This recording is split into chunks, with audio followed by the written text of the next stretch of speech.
Thank you, Aifa. Bismillahirrahmanirrahim. Assalamualaikum warahmatullahi wabarakatuh. Very good afternoon already ya.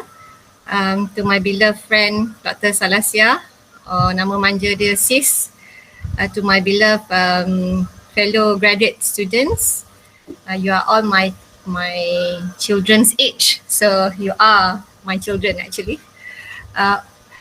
Before I share about my experience working abroad and living abroad, ada few things I would like to just double check. First thing first, the question and answer is going to happen after this, Aifa. Yes. How much time are we allocating for the interaction? About 5 to 10 minutes for the question and answer. Okay, alright. And can our students here chat at the chat area? There is a chat box where students can ask the answer. I also received some questions from before, so I can read it out. Okay, thank you. So I suggest we do the following. After listening to the wonderful session from Dr. Salasia, I also learned a lot and happy to be here, Alhamdulillah. I think, when you are in this virtual session like this, especially when you're sitting, or maybe perhaps some of you are standing or walking or on your bed, it can be quite stressful, in front of the computer. So I hope you all chill, yes, and I will try to shorten my presentation so actually we have more time for interaction. You're good with this? I hope you all are good with this, yeah? I think the best is to listen more to you, your concern or any curiosity, and I'm sure Dr. Salasia and I myself are keen to help you in any way, inshallah. Okay, let me share my screen.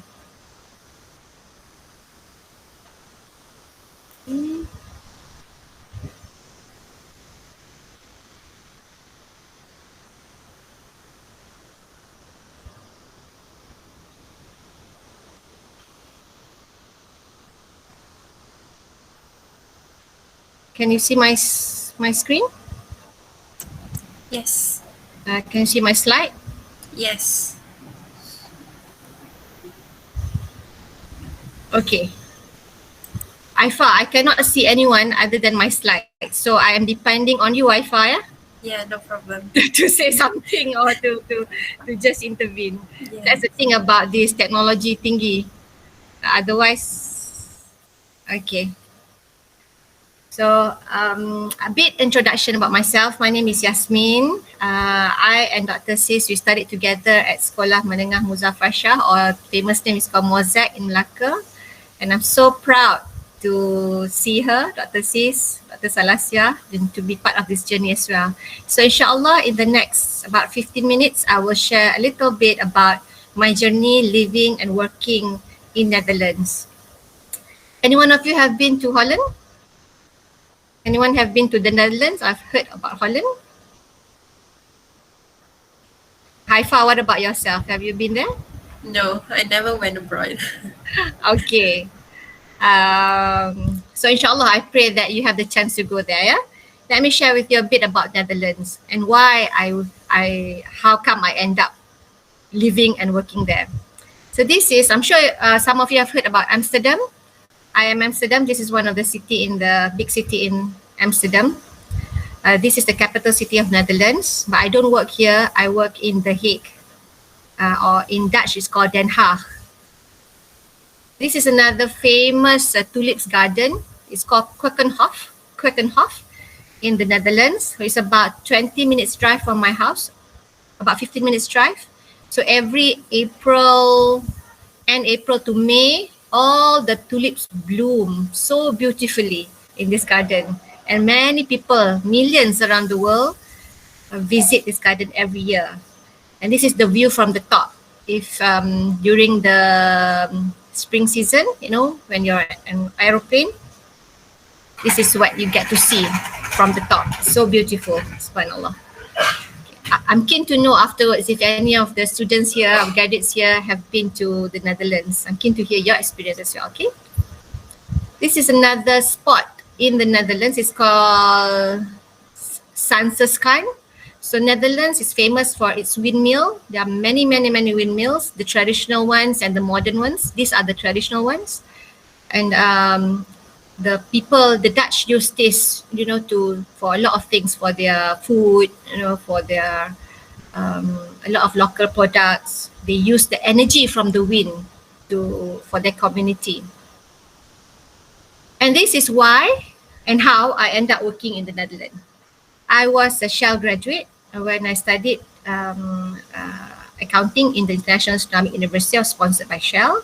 So right after my final year, Alhamdulillah, I got a job in Shell. And to be honest, I did not have that opportunity to do CV like many of my friends because I already secured a job, Alhamdulillah, before I even graduate. So the company requested me to report to work right after my final exam. I haven't even actually graduated yet properly in a graduation. So Alhamdulillah, with that opportunity, I had the chance to work in Shell Malaysia for 5 years, mainly in the downstream business.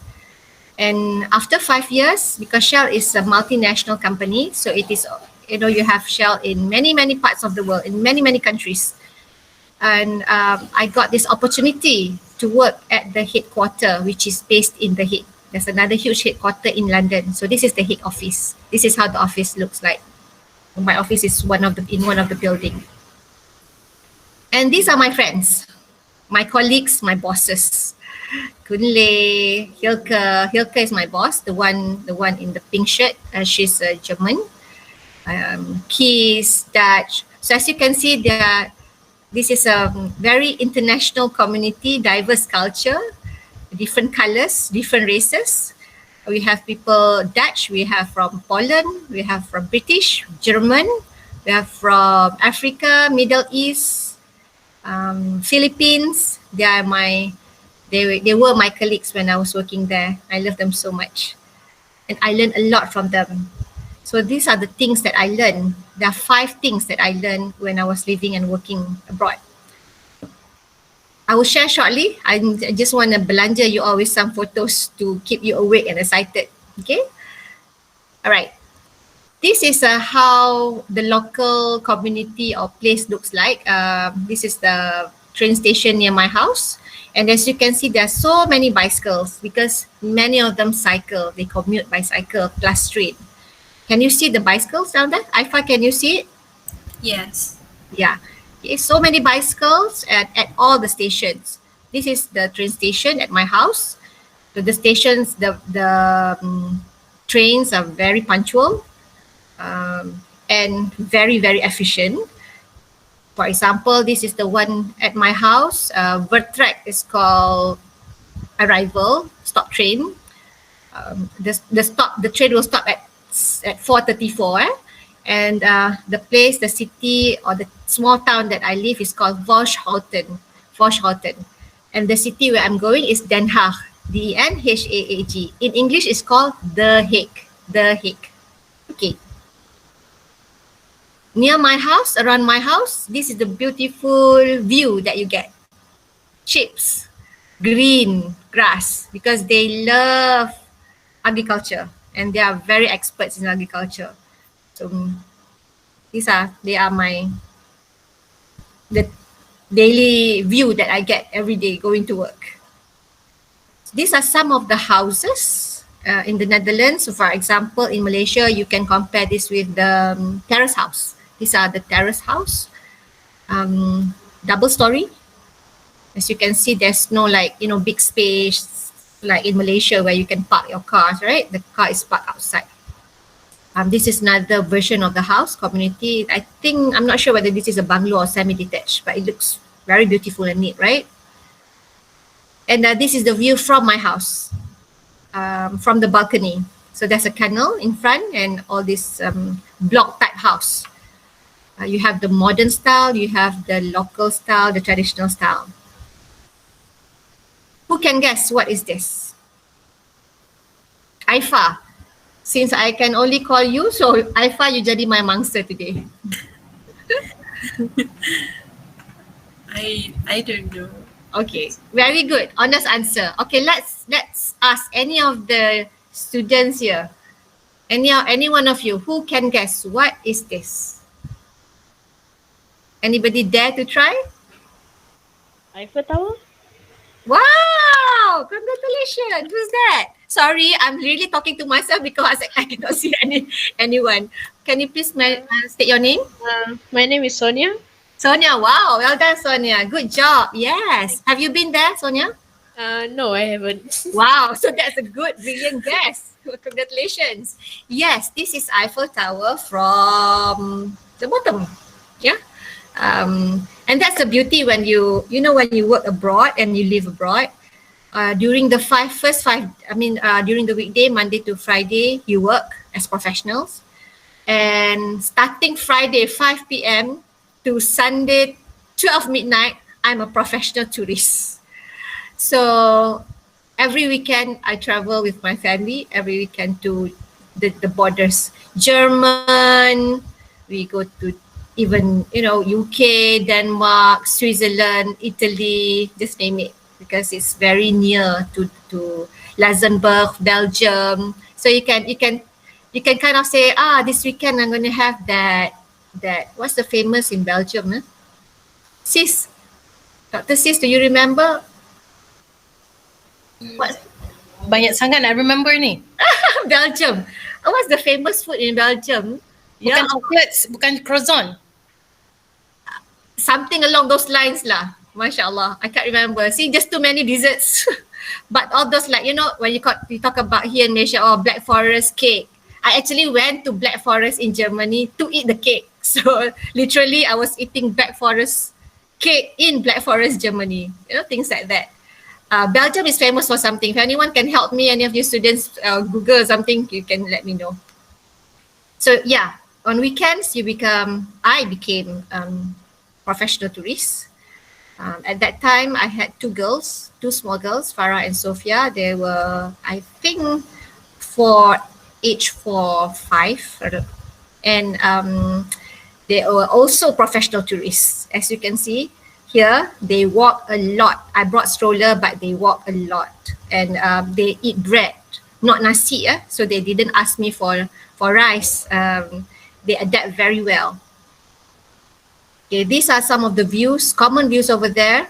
The lush greens during summer, during spring, and not during winter. And as you can see there, when we talk about sustainable energy, which is the in thing today, they have this wind. Can you see the wind turbine over there? Yes. Yeah. So this is the modern type. Earlier, I shared with you the old traditional type, right? This is the traditional type, and it's kind of everywhere. I have this near my home, near my house at that place. Okay. This is, who can guess again? A lot of guessing game. This is not Squid Game, just guessing game. Who can guess? Where is this? If you watch Korea, one of the famous Korea drama, this is one of the view. Dr. Sis cannot, Anybody want to give a shot? Kena ban. What was it? Somebody saying something? Sorry, did anyone say guess just now? I didn't hear anything. Okay. It starts with S. Come on. Is this Switzerland? Yes, well done. Who said that? It's me, Aifa. Well done. Yes, Switzerland. Switzerland, when I was your age, the students, when I was studying in university, I really, really wanted to go to Switzerland. I really, really wanted to go to Queckenhof to see the tulip garden. I had so many dreams. And, God is great. When you have all this dream and ambition, like Dr. Salasia shared earlier, actually it happened. If you really put your hearts and minds to it, you work hard, somehow God will open the door for you in your life. I wanted to study overseas, like Dr. Salasia, but I could not, because back then, my grandmother was quite traditional and conservative. She said, if you want to go study overseas, you must get married first. I was not ready to get married at 20. So I landed at so-called international university, but in Malaysia. But Alhamdulillah, 5 years after that, God gives me this opportunity to actually live abroad. And it's such a beautiful country in Holland or Netherlands, and opportunity to travel to so many other countries around the region in Europe, plus other regions like, Turkey, of course, Middle East. And so never stop dreaming, put high your ambition, and work for it. Inshallah, it's a matter of time that you will get it. So yes, this is Switzerland. And this is one of the famous mountain in Switzerland. There are many mountains there. I went there to go to the I can't remember exactly what's the term, but it's called Jungfrau Mountain. It's the top, one of the top peak mountains over there. And of course, I am not a professional mountaineer. There's this nice, lovely train actually to bring people up there. So Jungfrau Mountain. So I stayed there, and this is the view from the top. I actually went up via the special train. And all these years I've been reading, watching National Geographic about glacier. So that day I had the chance to see glacier with my own eyes, witness, it's so wonderful, so beautiful. Can you see the glacier, Aifa? Yes. This is the view. So view from the top. So there are so many things that I've learned, but I just want to summarize 5 things. And I would really love to engage with you, students, because, by listening to you and answering your questions or just listening to your viewpoints, I think that's where the rich discussion happen, right? Okay, first is about I learned to adapt to change. Can you imagine me been living in Malaysia all these years? I've only seen and watched snow, never actually lived in a country, winter. So I had to adapt to so many changes over there, especially the weather, the 4-season weather. And I went there in November. It was right smack in the middle of winter. I actually cried many, many weeks because I felt so sad. Why on earth did I leave Malaysia, a beautiful sunny country, to live in a gloomy, cold, dark, windy place? But after a while, once I learned to adjust and adapt, especially when the flower season, started, mashallah, then I realized, wow, don't complain lah. Don't complain about the weather. Don't complain about the things. It's you, me. I have to adapt. I have to adapt to the change. That's number 1. Number 2 is I learned to respect other culture and respect other people. When you work in Malaysia, your friends are Malaysians, the Malay, the Chinese and Indians, or the Kadazans. This is our circle, right? But when you go abroad, your circle start to expand and your network start to expand. Remember this photo where I show you my colorful, beautiful, lovely friends and bosses and colleagues? Jessie, for instance, from Africa, but she's married to Dutch, and she's at that time she was living and working in Holland. So until now we are friends through Facebook. And I learned about how the Dutch culture, they are very, very punctual about time. When you say meeting starts at 9, it starts at 9, not 9:05, not 9:10 a.m. No, 9 is 9. So before 9, you must be ready. Yeah, for instance. And my boss, the one in pink, she's German. So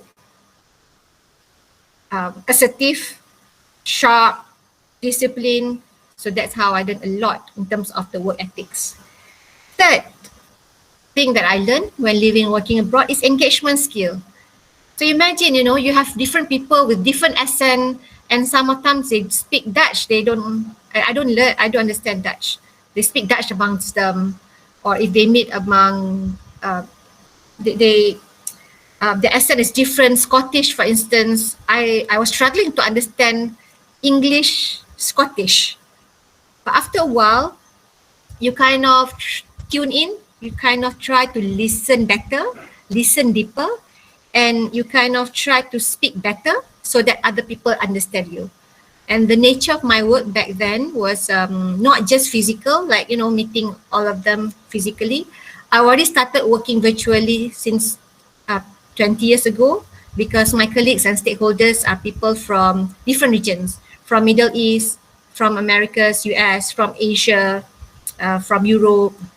And therefore I have to work within different time zone and try to understand my stakeholders who have never met at all, because they are, we don't travel, so we just connect like this. I haven't met Aifa. I've met Dr. Salasia. I haven't met my Aifa. I haven't met any of your students, graduates, but somehow we have to learn to appreciate you and understand you so that we can connect better. Number 4, I learned about work ethics. Like I shared earlier, time management, meeting, productivity. When you talk about 8 to 5, your work must finish 8 to 5. In Malaysia, I see my colleagues and even myself work up to, there are times I work up to 10 p.m. Because I'm doing accounting, during peak hours, I had to stay back up to 2 a.m.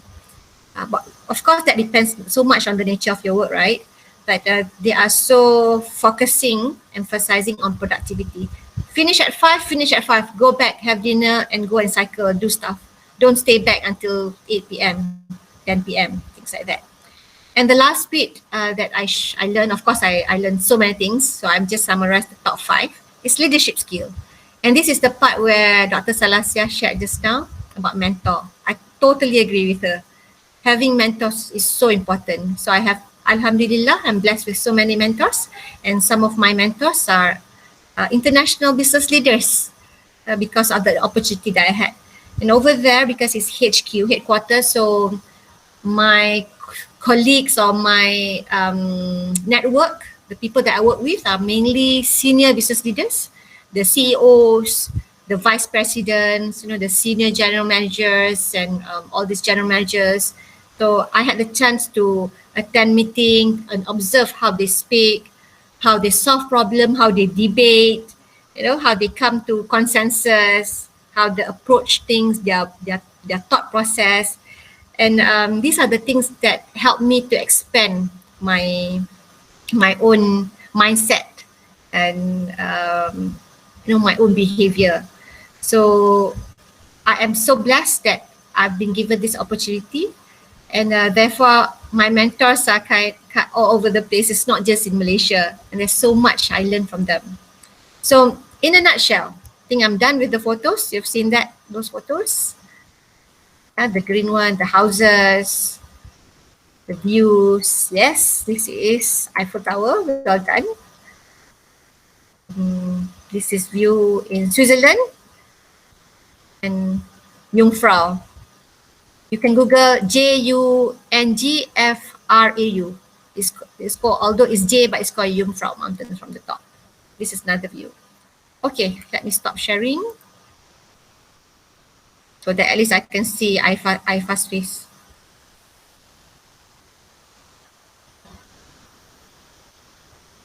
Okay.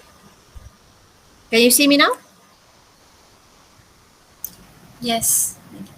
All right. So to conclude, after when you all graduate, you'll be starting, your working life, right? It will be a new phase of life. Either you work on your own, you open your own business, or you work with companies or corporates. Your learning journey will continue. It doesn't stop here at university. Actually, it has just begun, and it's so exciting, and it will continue until you die, actually. So please continue to have this growth mindset where you absorb and learn new things. Learn something new. And even if you're senior, even like Dr. Salasia, I'm so proud to see, she did her PhD. She's still learning. Likewise, I'm still learning until today, be it formal or informal. Because if you stop learning, then you stop growing. And when you stop growing, you are actually dying. So with that, I stop here. And let's have this engagement. If anyone has any questions or view to share, both Dr. Salasi and myself happy to help you. Thank you.